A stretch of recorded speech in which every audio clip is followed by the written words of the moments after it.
If you walk into the bank and you say to the banker, I need this money in 3 months from now to buy a home. This is my $200,000 down payment. I want to keep it set aside. And they turn around and they say, we're going to put you in a mutual fund, an equity mutual fund. That's a red flag. Not a good idea, right? Wake up, it's time to rise. Talking money with sharp insight. Jim and Ryan here to guide. Mastering the money ride. Saving stacks and planning dreams. Living large by honest means. Tune in now for the schemes. Breaking down financial themes. Money mindset every day. It's another wonderful day, and I'd like to welcome everyone to the Money Mindset Mastery Podcast. I'm your host, Jim. Joining me today, as always, is my co-host, Ryan. Ryan, how are things today? Today is a good day. Another conversation, and of course, we got Eric joining us today. And I think the best way to kind of talk about today is it's almost like a dating service where you want to follow up on what all the red flags are that are going on in your world.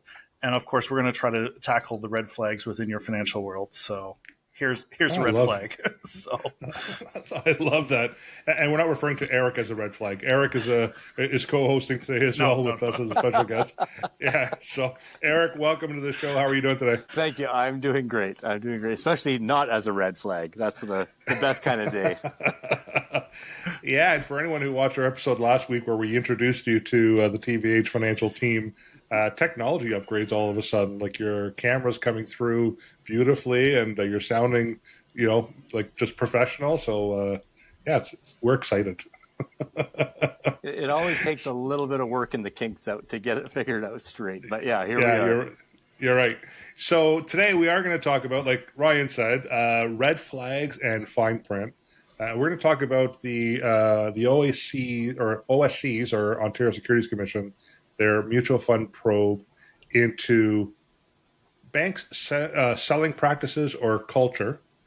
And I know that we've had this conversation before in the past, right, Ryan, you and I, from time to time.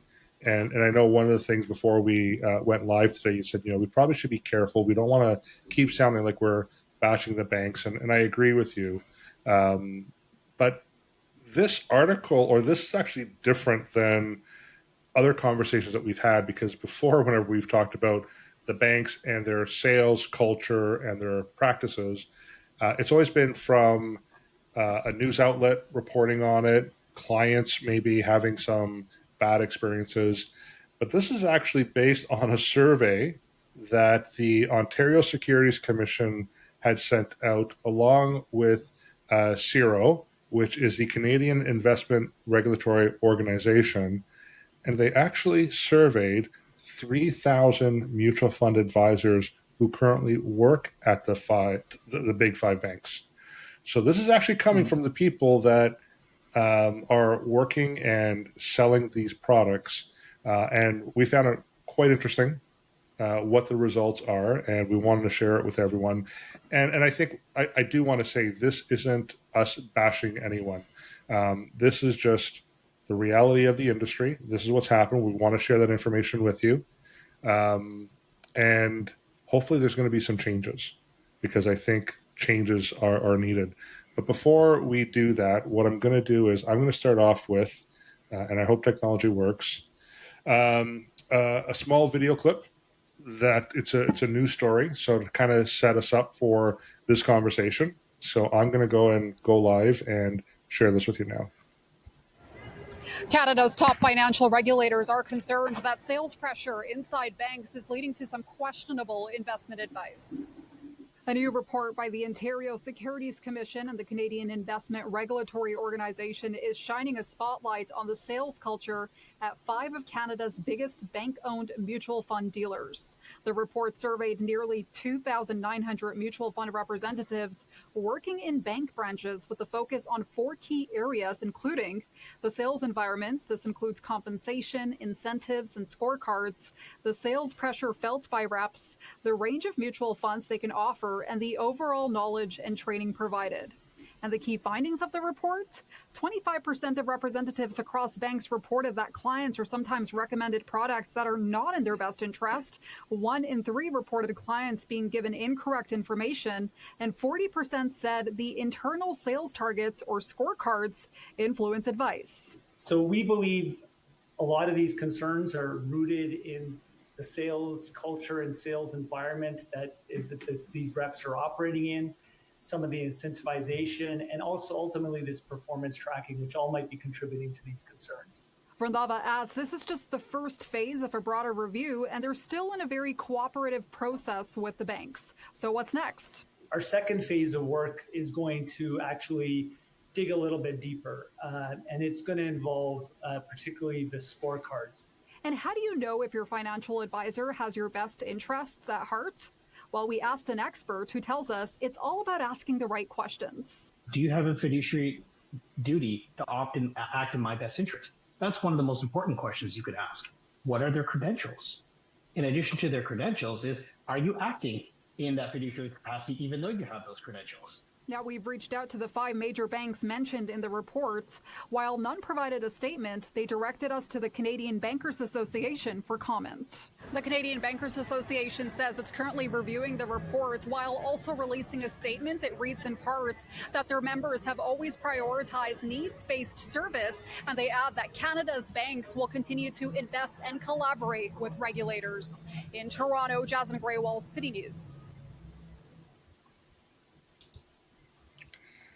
So, quite interesting. So I'd like to thank City News for that clip there. Any thoughts, guys, on what you've seen so far? I guess having been in the business as long as I've had, listening to your stories, Jim, too, like none of this is new for me. And having been on a side where there were sales targets could kind of meet, but kind of loosely met. Again, I didn't work for a bank, but I've worked within kind of the sales world in retail because it's called retail banking for a reason.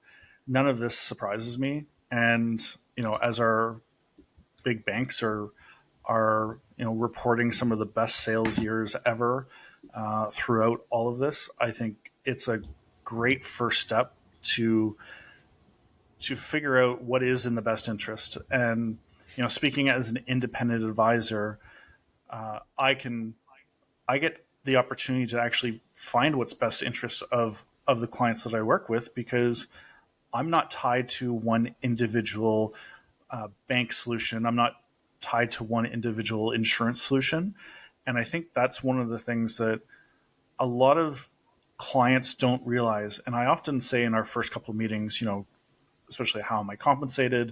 Where am I compensated from? And I say straight up, I'm not chasing a sales target, so there is no extra bonus put towards me. And I think one of the big things is, I'm not a salaried employee, and when it comes down to it, if I'm not providing what's in the best interest of the client, if they're not enjoying the experience and the relationship I'm creating for them and helping them plan and achieve their goals, then they very easily can walk away.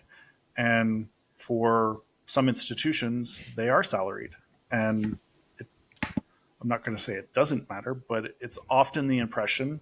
And some of these employees are speaking out to the pressures of scorecards, the pressures of not necessarily having the best interest because they're trying to push a certain mutual fund or product towards a client that is not the best outcome. So none of it shocks me.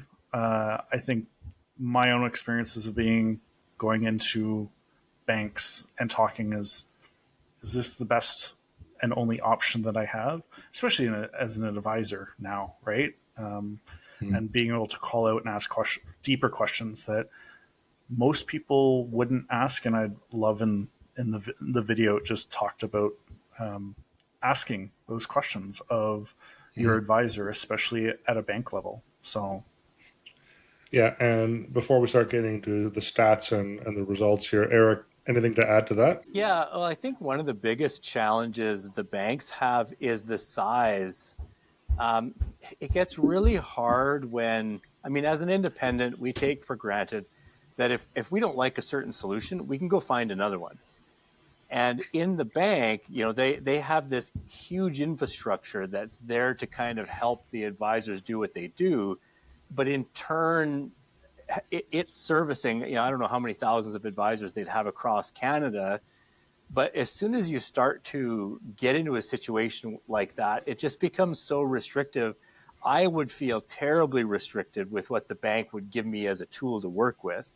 So there's step one where your hands are kind of tied as a big advisor at a big financial institution. But the second is, they're trying to remain profitable across such a broad group of advisors that, again, they can't just hand them every option on the table. Otherwise, there's too many to go. So I think that the bank system is almost at a disadvantage inherently because it just has that deep systemic problem. And then in turn, these things end up being disconnected from the customer. And so all of a sudden now, their system isn't necessarily there to do what's right for the customer. It's got a lot of bigger problems it also has to grapple with. And that's one of the things I've always loved about being independent. If I have something that doesn't serve my customer anymore or my client, I just go find the next thing. And for a bank to pivot like that, it just would be, they have thousands of people they have to train. They have systems that would then have to be adapted. So, giving them a little bit of the benefit of the doubt, they just have this massive machine that has to kind of be geared towards everybody. And I think in turn, it creates a lot of opportunity for advice that isn't the best option for a client. And so, yeah, it's a challenging environment, I think, to be in. At the same time, if it doesn't help the client, then why is it being done? I think is the good question to ask. Yeah, I agree. I think what I find most fascinating about the survey, because this is something we've been talking about for years, like well over 20 years, complaining about the culture and the sales practices and people feeling like they're safe going to the bank and working with the bank and the banker, and that the banker was doing everything in their best interest. But the banks have denied the sales culture aspect. They've denied a lot of these points. And now their own employees are coming out saying, no, this is true. This is how we work. These are the recommendations we're making. And yes, they might be on salary, to your point, Ryan, but there are a lot of targets, right? And those targets, if you don't meet those targets, and I can say it as a former banker, I've experienced it myself personally. If you don't meet those targets, in some cases, you're not getting a bonus at the end of the year, so there are bonuses involved. You're not progressing in your career if you're not meeting those targets, right? You're kind of stuck. In some cases, when I first started with, and I'm not going to name the bank that I worked at, you'd get fired. Like it was that cutthroat, right? So I'm just fascinated now that this is actually the people within the bank are coming out saying everything that we thought, that we heard all these years that we've been reported on is actually true, right? So the first one I'm going to talk about is how 25%, and this was an anonymous survey as well. I want to point that out. And if you want a copy to the survey itself with the results, let us know. We'd be more than happy to send that out to you. But 25% of the employees that were surveyed anonymously admitted to recommending products or services that may not be in the client's best interest, at least sometimes. And I know where I've seen this a lot of times is the sale of mutual funds to a client that clearly, when we sit down with them, should never be in mutual funds, either from a risk profile point of view, from a time horizon point of view, even from an estate planning point of view, right? So I'm going to speak as the former banker. Ryan, you haven't worked at the banks, right? And Eric, I don't think you've worked for a bank yourself either, correct? No. No? Okay. So yeah, so a lot of what I can share is based on my own personal experience and working at the banks. But like, how do you feel about that? 25% have actually come out and admitted that they have made recommendations that are not in the best interest of the client. I'd like to see a deep dive, as the gentleman alluded to, the digging deeper into the sometimes or always. That would be even more worrisome for what percentage are always recommending things that they know that aren't in the best interest of the client. And again, Eric, you mentioned that, and it's something always to take in consideration, which is there are so many different products to choose from for a client's perspective, and how much, overwhelming it can be on the advisor side that there is so much choice for a client, that for an institution like a bank to simplify it for the people that are at the bank level that are making these recommendations is, here are the three options this month. Make sure we hit a certain target. So, and again, coming from a retail perspective, having worked retail for quite some time, there can be some hefty kind of lashback on not meeting certain sales targets along the way. So, it's not surprising to see the numbers, as I've said.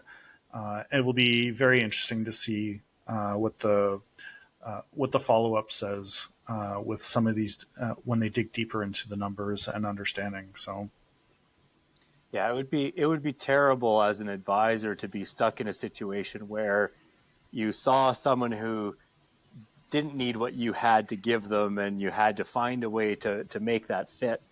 I mean, at the same time, you can't excuse that. That's both a systemic and an individual challenge that they have to go through. But you're in a position where you're trying to help people and you don't have the right tools. Again, as they say, when you have a hammer, everything looks like a nail. It doesn't necessarily mean that you treat it all the same, but if you just don't have the right tools to do the job, it would be a horrible place to be in as an advisor.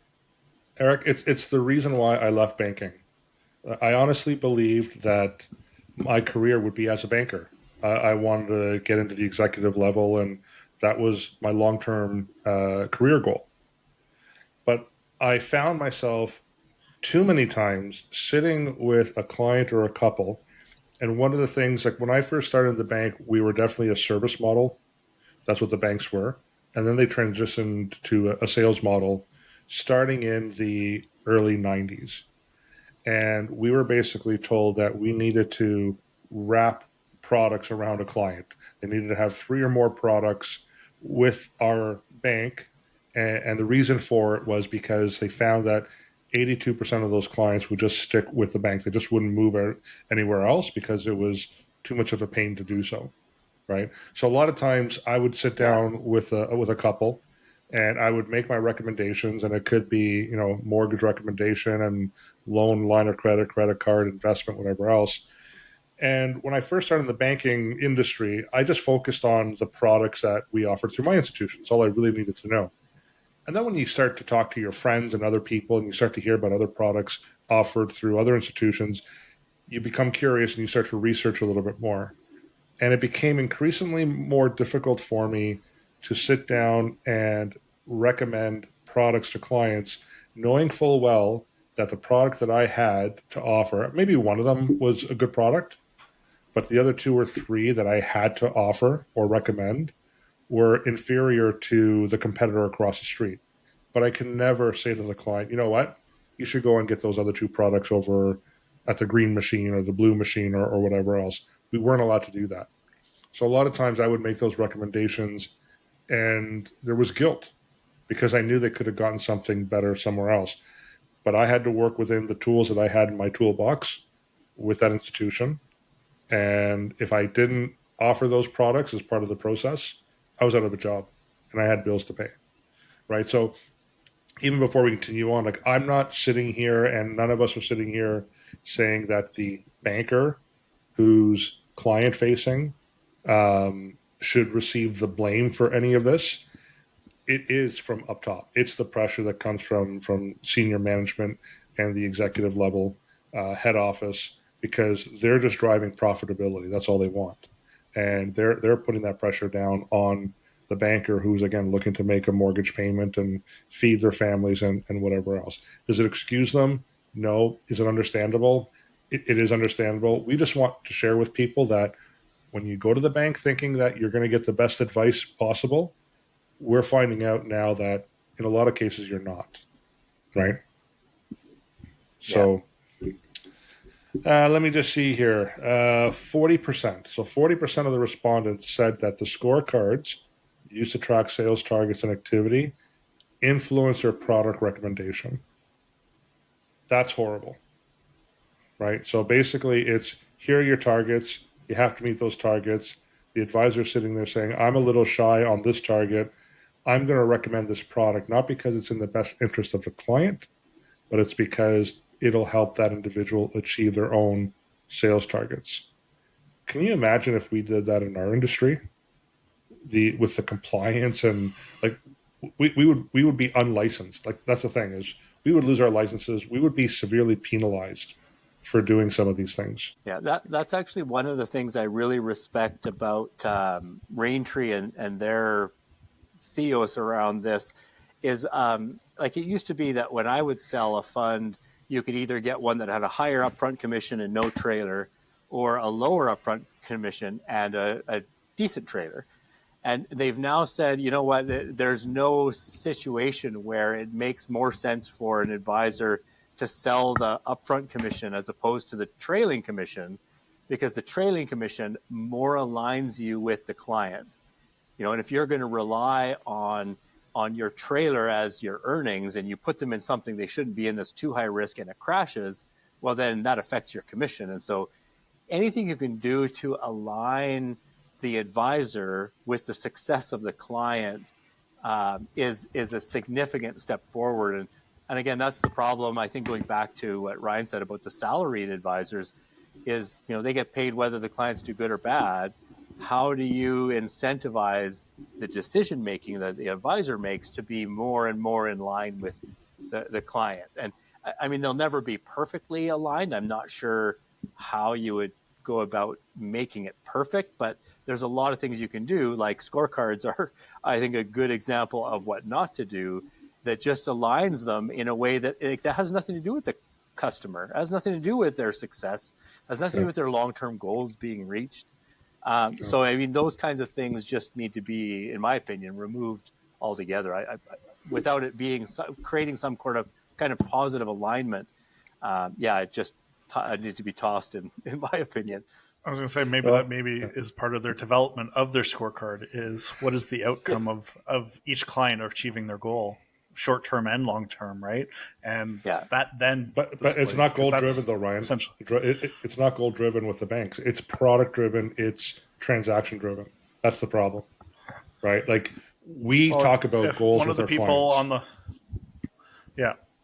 Right. Well, we talk about that. If one of the people on the Go ahead. If one of the people on the OSC is listening to this podcast, hopefully they are, here's a way to help make sure that it's no longer meeting a bottom dollar line, but instead thinking about the client first and foremost. And again, working in a retail environment, NPS scores is a big thing. You know, net promoter scores, making sure that the service that you're providing is truly helping them meet a goal. So I think it's going to be tough to do, though, because, I mean, the client may walk away feeling like they received awesome service. I don't think that still paints the true picture, because here's the thing. If a client comes in and says, my goal is to qualify for this mortgage, how do you measure that when then that advisor, part of their job is, well, now you have to cross-sell the mutual fund, now you have to cross-sell the credit card, now you have to cross-sell the line of credit, right? So I think that's the biggest challenge that the banks are going to have. And going to that point, I don't know how many times throughout the years that John and I would work with a couple who had been in financial jeopardy. We worked through a refinance plan, free up, a couple of $1,000s a month of cash flow, eliminate all the credit cards because that's how they got themselves in trouble. We feel good about it. And then what happens is they're calling back 3 years later in the same amount of trouble. Why?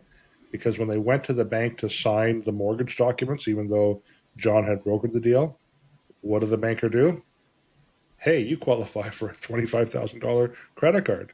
Even though they just cut them all up because they got themselves in trouble, The banker doesn't care. They've got sales targets, right? And they would just repeat the problem. So I think it's just a different world between going to the bank and what the client is looking for compared to what we're offering. Because I've had clients come to me looking for a plan, and they would say, well, I went to my bank and they won't offer me a plan. They won't go through a financial plan with me or a retirement plan.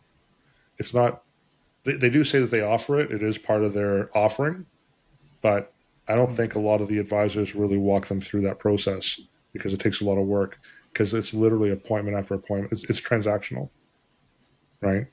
A lot of times to access their planning as well requires you to be in the higher the private wealth side, which isn't accessible to some of the people who need it the most. Yeah. Or they'll only incorporate the products that you have with that financial institution, and they won't incorporate other products you might have elsewhere, right? Because the plan only connects to their own products that they have within their own financial institution. So it doesn't really give you the full picture, right?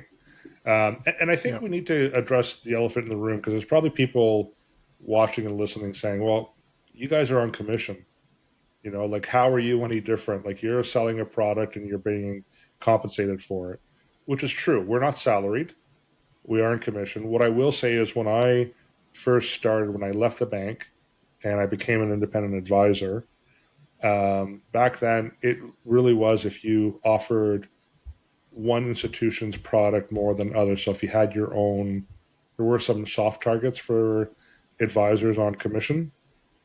So if you did volume with them, you received higher compensation. So sometimes advisors would tend to recommend a specific insurance company or a mutual fund company because they were incented because of bonuses and higher compensation. That's really not the case anymore. It hasn't been for a very long time. So if I offer you an insurance product through 3 different insurance companies, it doesn't matter who I place it with, the compensation is the same. Doesn't matter if I do more volume with one or the other, right? It's compensation is the same. It's no different on the segregated fund business, portfolio management, or manager that we refer to. It's all very similar. So we no longer really make more money from recommending one institution over another when we make those recommendations, right? So I wanted to kind of clear that elephant in the room or deal with that. And Eric, in you say addition to something? that, Jim, Yeah. I think it's important to note too that CRM2, or a more recent development, is the disclosure of fees. And this is more on the investment side than the insurance side, although I think the insurance side has been pretty good at balancing the field. On the investment side now, we have to disclose all of our fees.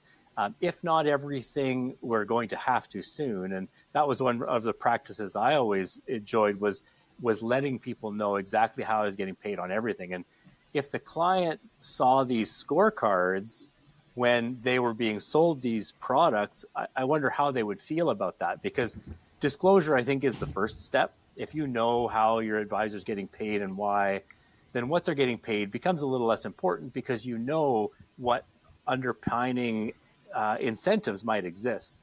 But I'm going to guess that the client never saw the scorecard in these cases. You know what? I love that idea.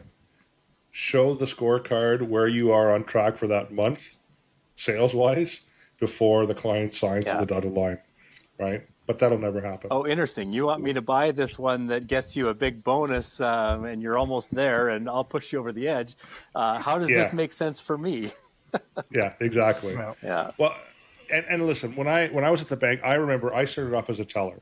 Okay, and again, I was in the service side of things, and then eventually it transitioned to the sales model. So tellers, we had sales targets. We had sales targets and retention targets. And our sales targets were, you know, if we met with a client at the teller wicket and we saw a bunch of money sitting in their savings account, we would try to refer them to one of our personal banking officers, who would then try to move some, if not all, that money into a mutual fund. And we would receive credit for that. And then, as I mentioned, I wanted the banking industry to be my career. So on a part-time basis, they saw that I was doing really well with the sales side as a teller. So they offered me a part-time position as a personal banking rep. And they gave me a target for the year. And within 3 months, I exceeded the target. So the branch manager brought me into his office and he said, "Hey, here was your annual target as a part time salesperson at the bank. You've already beat that target in the first 3 months, so we're going to bump it up." And they bumped it up. And within 3 months of that, I beat the new sales target. And this happened every 3 months. And it reached the point where my sales target as a part timer was higher than a full time salesperson. And basically, for me, it was if I wanted to eventually get full time, I had to achieve these targets. So it was the only way he was going to grant me full time position in that branch. That was a lot of pressure. And looking back 30 plus years, did I recommend products that probably were not suitable for the client? I'm thinking I most likely must have, right? Not intentionally, but that was the game that we were in, that we had to play in. And I'm so glad that I'm so far removed from that, because now as independent advisors, when we make a recommendation, it literally is based on what is it that you need, and let's find the suitable solution that meets those needs amongst multiple financial institutions, right? We're not restricted to only working with one. So that's a bit of freedom Yeah. that we have, right? I think I think one of the big changes too is when you're doing that. And this isn't to expose your age or anything, but we went from like zero internet back then, or was it still horse and carriage at that point? It was horse and carriage back then. It was dial up. Yeah. So, and now we're in the information age, and it's kind of an incredible change. Over that 30 years, really, there was a massive change in how a lot of these products were delivered. And what it seems like is the banks really haven't been motivated to follow those changes. And like, you and I, we can talk to 10 different insurance companies when we're talking about one client and what fits them best. But we know that, the one bank who has their own insurance company is really only going to offer their own insurance. And so I think that's the big thing, is that, like, if you go back 30 years ago, I'm going to guess that there just wasn't a lot of opportunity for you to make bad investment recommendations to client, or not like there is today, where really, they have 2%, where back in the day when the big five banks, you're probably talking about, you had 20% of the products.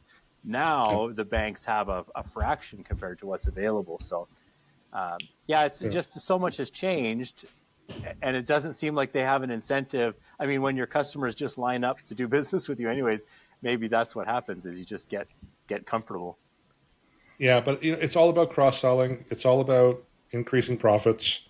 Like that's really where it comes down from, right? That's the focus and the goal. And then as the bank employee, and you can't blame them for it, it's about being promoted and growing, and excelling in their career as well. So they're going to do whatever they can to meet those goals and targets, to make sure that they get promoted, because that's how you make more money. It's a small increase every single year, a little bit higher if you meet your targets, but really it's being promoted to another level. That's where the big increases would happen from a compensation point of view. So the incentive is the growth. It is. So 1 in 3, so a third of the representatives reported that clients have received incorrect information about recommended products or services. A third. Like, if we repeatedly provide incorrect information, we lose the client. The client would just fire us, right? If I made 1 in 3 bad recommendations, I'd have to fire myself. That's a very good point. Right? But that's scary. And Ryan, you and I have seen it recently with clients, again, who come to us about having non-registered assets, and their banker recommends that they just name their kids as joint owners on the account, and that'll bypass the estate. And we know that that's really no longer the case anymore. It's not cut and dry like that. And not only that, it exposes those assets to marital breakdown situations, taxation, bankruptcy, right? But the banker's response is, just name your kid or children as joint owner on your account, and you should be able to avoid all this. That's just one example of misinformation, but I'm sure there's a lot more out there. Ryan, do you recall any others that you may have heard? A lot of it is exactly what you just said, is just misinformation as to what they're being given. So that, again, somebody who came from the training and development side of things, my wonder is, like, what is the training and development that is being offered?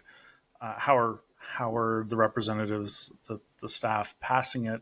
We're required to do X amount of credits per year to make sure that we're maintaining. I don't know what the banking industry is like. I can only speak to what I've had to do to ensure that I, keep my status as a, wealth advisor, insurance advisor, and making sure that I'm passing the knowledge of this information. And again, banks don't do the kind of long term planning for most individuals. As Eric, you had said, maybe for people that are in the $1 million plus in assets, possibly, but for the most people that need it, they don't get daily planning that they do with us, right? Going through an actual client discovery, finding out where everything is, how at each step of whether it's reaching their goal, whether it's retirement, how each of these things affect it. So, our Monday meetings are important for me because when we're reflecting on or preparing for our week, it's the voice of others, because as we've said, you can't know everything within this industry, but you can sure as heck build a great team around to help support and making sure you're making the right decisions and giving clients the right information, versus speaking out of turn and having people appoint, children as benefactors. Again, that's all. I'd be very interested to find out how 33, almost 34% of the employees there are getting their information to be able to share with clients that is misinformation, just as we continue to battle the TikTok videos and things like that. So, Well, you wonder if they're getting the employee is getting misinformation, or if they're intentionally providing misinformation to make them sound like they're better in terms of the solution that they're offering. I know on the mortgage side of things, there's a lot of misinformation that's spread out from the bank employee about working with a mortgage broker, as an example. That happens repeatedly. It's just clearly, blatantly wrong. When it comes to estate planning, we've talked about this in other episodes. The banker will recommend the joint ownership model, but they might know that there are segregated funds that are actually a better solution from an estate planning point of view and a guarantee point of view, but they just can't or won't make that recommendation, right? Because they're trying to meet their sales targets. It's clear cut, right? And it's clearly a cultural problem, is what it is, right? This is a culture now. This is something that we've been talking about for many, many, many years. And you would see an article or a newscast once every couple of years. The banks would come out and say, yeah, we're going to do better. We're going to, do the best that we possibly can to clean this up. We don't really think it's a big problem. And then it goes quiet and nothing changes. And then 2 or 3 years later, there's another one and another one, right? It just seems to be a problem that just will never get corrected. So At least that's been their pretty consistent track record. that has been. Absolutely. Absolutely. Now, with the sales culture, we're going to talk about the compensation structures that influence advice. I don't know what those are now today, but what I can say in my experience, as I mentioned, we had retention targets, and then we had targets based on the products that we offer, and it was a points system is what we had. So again, I don't remember from 35 years ago exactly what it was, but a retention target may give you like 0.5% per thousand or 50 basis points per thousand in terms of points. And if you open up a bank account, maybe it's slightly higher than that. And if it was a GIC, maybe it was slightly higher than that. The big bangs for your buck when it came to a referral was a mutual fund investment or a mortgage and a line of credit. If we can get a client to open up a line of credit, even if they didn't utilize a line of credit, but we provided them with the largest. So, for example, I would refer a client to our banker. The client only had a $10,000 line of credit need, but they qualify for 60. And the banker's like, we're going to give you 60. And the clients would say, well, I don't need 60. I only want 10. But the 60 would be pushed through because the banker received credit on the 60. And there was a lot more credit on the 60 than there would have been on the 10. Right? When I worked at the call center for another institution, there were advisors. What would happen is there would be pre-approvals for clients. And we would, it was you press a button, you outbound the call, you speak with a client, you let them know who you are, and if they qualified for a $10,000 line of credit or $50,000 line of credit. If a client accepted it, you would click the button saying that they accepted it, kind of complete, and then you'd push it to the branch. And as the salesperson, we receive credit for that. If the client said no, then you press the button that they said no, and that was it. They would be off the queue. Well, I know of some advisors, because they were friends of mine, unfortunately, what they would do is if the client said, no, I'm not interested, they would click the accepted button, hang up the call, they receive the credit for the sale. Now it's the branch's problem. So then the branch would call the client saying, hey, we're waiting for you to come in to accept this line of credit. And the client's like, I don't know what you're talking about. I said no to it. But that never got back to the call center. Right? So there were a lot of fake yeses or acceptances of these products that were pushed through with no recourse coming back to the actual agent who did it intentionally, even though the client said that they didn't want the product. Lots of examples like that, right? Not in the best interest of the client. It was always in the best interest of the individual. Does that mean every single banker that sits down with a client is like that? Absolutely not. Like there are good people who are trying to do the best that they possibly can. Again, within the system that they're working in. But it is easy to maybe cross that, get in the gray area with these situations when you have this level of pressure that's pushed down on you. Like, I'm just thinking about situations. Like, I remember there was a product launch. It was a horrible product that this one institution launched. It was the best of the best mutual funds, and they pooled it into a portfolio. And the way that they came up with the top 10 best mutual funds was they would wait to see what the prior year, calendar year returns were. So if they had a great return the prior year, they would put that into the portfolio, and they would eliminate the ones that actually finished the year poorly. So essentially what the marketing team who created this product, what they were doing was they were selling low and buying high. So the fund didn't make any money, right? But yet we had sales targets and we had to push this product. And there was an X amount of money we had to raise for that product, even though as the advisors were sitting there going, this is horrible. Like, I wouldn't put my own money into this product, but yet we had to push it. We had no choice, right? Those are the situations that, unfortunately, those bank employees are being put in. So I'm glad that the bank employees now are coming out saying, this is true. This is what we're dealing with now, right? Yeah, and going back to your conversation about being cultural, I do think, and the way you explain that situation, I do think some of it is systemic in that it's such a disconnection between the people who are picking, what companies go into, what funds they're offering, to the advisor who has to then put this in front of a client. When you have so many layers involved, I don't know how they can solve that problem. Like when I sit down with a client, I can tell them about every company they're going to be investing in, what they're doing, what the managers' names are, or their CEO, and that I talked to them a few months ago.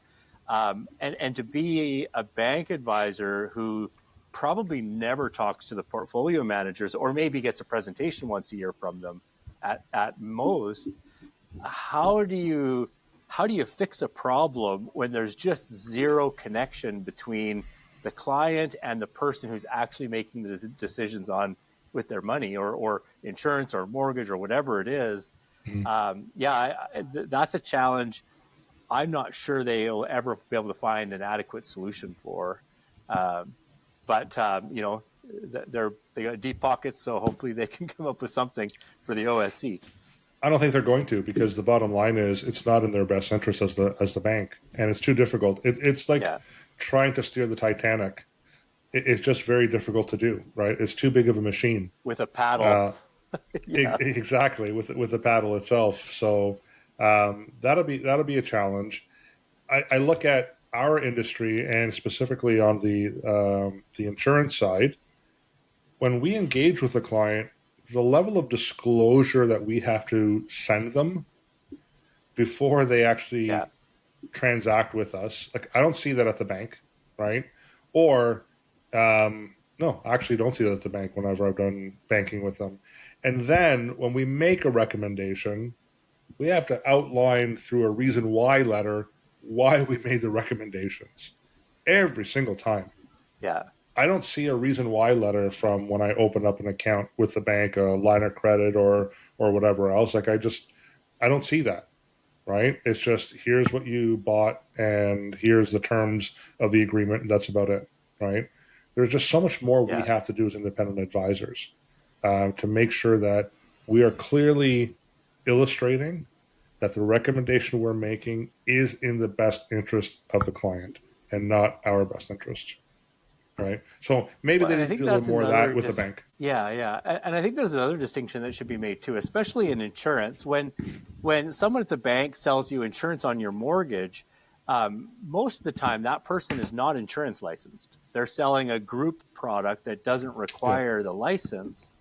And then when we answer someone's mortgage insurance question, we're doing it with an actual licensed product. So therein lies a disconnect. One group, us, is required to have almost a fiduciary responsibility or a responsibility to ensure and communicate to the client why this was the best solution. But when you're not, you can just say, okay, well, this is how much it is, sign on the line. It may not be the right answer for them, but there's no. So again, there's another disconnection between what's required in one system to what's required in another system. There's really just no comparison. No, you're right. So, Ryan, how can investors protect themselves? And this is not what we're recommending that people do. This is from the result of the survey. And if you're trying to figure it out, it's in number 4. But that is, if you want to go through some of that, how can they protect themselves? I was going to wing it, but I think all my answers are within the answers, which is obviously the things that we've talked about, asking about their fees and commissions. I would say straight up, show me your scorecard. And I think that would probably be one of the number one things, though, OSC could do is eliminate the bank's ability to even do a scorecard, right? I think that would be a big squash on it. Demand transparency. Again, I think we've all experienced this. You know, the amount of transparency that we do for each step of the process with a client is pretty clear. And for us at least, speaking about me and you, Jim, especially, is this, you know, we do wrap up reports for our clients and summaries, and, you know, the sales suitability first, followed by the reason why letter. All these about being transparent and making sure that the client understands every step of the process. And every client that's ever had a question has been very easy to be like, oh, everything was answered. And if in 2 years' time or in 5 years' time, that they come back and ask the question, you know, why did I make this choice? You know, we're making sure that we're documenting these things. So, and obviously the biggest one for me is, you know, really for clients out there, really consider looking at an independent advisor. You know, we have access to more than just one solution, and we're able to disclose all the fees that may be associated with those things, and making sure that, you know, when we present to a client, here here's one or two options, depending on which journey that client wants to take, as I'm waving my hands about, because it really is a path, and how we will pivot because a client's journey changes just like that, because they want to buy a home, or they buy a boat, or they have a baby, or a job change. We're very easily pivoting, and our commitment to our clients of really doing at minimum a 1 year. And I don't think I've ever had a bank reach out to me to say, hey, this is your yearly review. Let's sit down and chat about what's changed about your goals. If you have, please tell us who that bank is. But as an independent advisor, I set it in my calendar to make sure that I do a minimum of our annual check-in and reviews, see if anything is. And, we stay up to date. We were talking about this earlier. So how do we stay more in tune with what's going on with the people that we work with? We want to celebrate their celebrations, whether it's a job change or something that happens, and how we can help support them and navigate and, again, rewrite and pivot on their financial plan that we've created together. So, yeah. And Eric, what red flags should clients watch out for in when they're conversing with an advisor? Yeah, red flags. I think the biggest would be look to see what the breadth or the amount or what it is they're able to offer you. Ask them, are you limited? What is your basket that can solve this problem for me? Show me the basket of options you have. And these days, Google is your friend. Once you see that, you can kind of go and do some quick research on your own, or even ask AI, like if I'm dealing with RBC Bank, what other products that might exist that they don't offer, put some of that to work. And I think that's the biggest red flag is trying to see something that you don't normally see, or you might not have the education to see. And the depth of someone's products for a customer can be very difficult to ascertain. I mean, like any three of us could walk into a bank right now and say, oh, well, can you give me one of these, one of those? And we can narrow down what they can't offer in no time at all. But to someone who doesn't have that expertise, it becomes very difficult. And so it's very easy to just fall into, oh, well, if this is what they're offering, then this is probably what I should be doing. But in my mind, the red flag is you need to make sure that you understand what you don't know, and that's very hard to do. So the first question is, show me everything you have to offer, not just the ones that you are saying I should be in right now. And then tell me, well, why does this one make more sense than that one? So I think that would probably be the biggest red flag I would suggest people watch out for, is try to wrap your head around what you don't know about what they're offering, because you can be led down a path without having any clue of whether it's right or not, without trying to open your mind to what other options could be there to make sure that what they're offering you is the right one, and ask them to explain that. Yeah, I'm going to maybe share some specific examples just from my recollection of situations that I've dealt with clients. So if you walk into the bank and you say to the banker, I need this money in 3 months from now to buy a home. This is my $200,000 down payment. I want to keep it set aside. And they turn around and they say, we're going to put you in a mutual fund, an equity mutual fund. That's a red flag. Not a good idea, right? If you say to the banker, I have my RSP portfolio and I want to name my 3 minor children as the beneficiaries on my RSP, or my children in general, even though they are married, that's a red flag, because there's some major tax issues you're going to have to deal with that they don't talk about.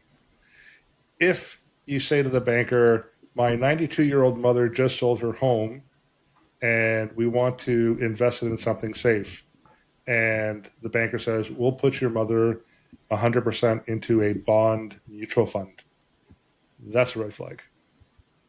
If you say to the banker, we want to try to avoid probate with this money, and the banker says, it's only 1.5%, not a big deal, don't worry about it, that's a red flag.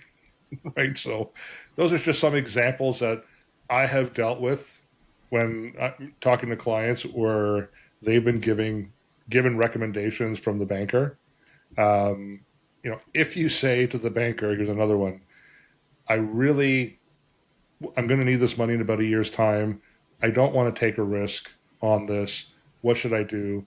And they put you in a 1 year non-cashable GIC. That's a red flag because you might need it in 12 months and it cashes out. But what if you need it in 8? You're in trouble. You can't get that money out, right? So those are just some examples. Ryan, you were saying that this is not going to be a long episode. We're approaching 55 minutes, so I think it's time that we maybe need to shut it down. Any final comments that you'd like to share with the listeners and the viewers? Ask questions, and I think there's a lot to be said about independent advisors, that we are one, and that I would like to say most independent advisors would have a client's best interest because, we are referral based. We are trying to grow our knowledge and our business through making sure that people are happy with what we're able to create and help them reach their goals. And we have a fiduciary obligation, I guess, as well. And most importantly, that also. Yeah. So very important that people understand that, which I don't think they realize. So yeah. Eric, how about yourself? Yeah, again, it just comes down to sometimes it's hard to know what you don't know as a customer. And as Ryan said, get a second opinion. Ask someone else, especially when you're dealing with an institution that kind of has a very fixed framework. Even if it's going to another bank, you'll get another point of view. But stepping back and going to someone who's independent or finding a family member who has an advisor that you trust, there's a number of places you can go to really try to wrap your head around what you don't know. And I think that's the biggest challenge that customers have is because so many people will just trust the bank implicitly because that's the only place they know to go get financial advice. But don't be afraid to step outside of what you're used to doing and reach out to an independent. That's the nice thing about talking to us is, we can have a half-hour conversation and there's no requirement from the clients to really do anything except listen to what we say and make a decision on whether they think that will benefit them or not. And I think 9 times out of 10, you'll see your world will open up to you in that scenario, as opposed to being with an advisor that just has a very limited basket to helps to try to solve your problem. And again, do you want a carpenter that only has a hammer, or do you want to have a hammer and a saw and a chisel and I think that's the difference between that very fixed basket and someone who's got a tool bag that has all the tools they need. Absolutely. Well, yeah, well said by both of you. I was going to add one. I was going to say one other thing. Sorry to Eric. Is it's really tough to make a change. And I think it's really important for your own best interest to take the steps, question along the way, and making sure that the person has your best interest in mind. And I can't tell you more than anything is especially when it comes down to the compensation piece, if they're not willing to share that information with you, maybe it's not the right place, which is a huge red flag too. But yeah. Awesome. Well, guys, another great episode. To anyone who's watching and listening, we encourage you to like, subscribe, share the content. We're on all the social media platforms. You can also sign up for our Money Mindset blog at tvhfinancial.ca. And you can find us at tvhfinancial.ca for any other information as well.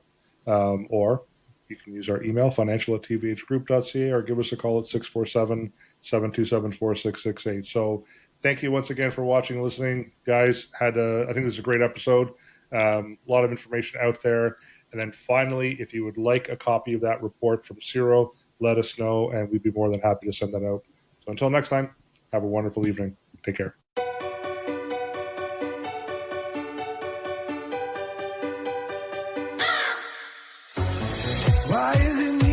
Why am I that guy? I still buy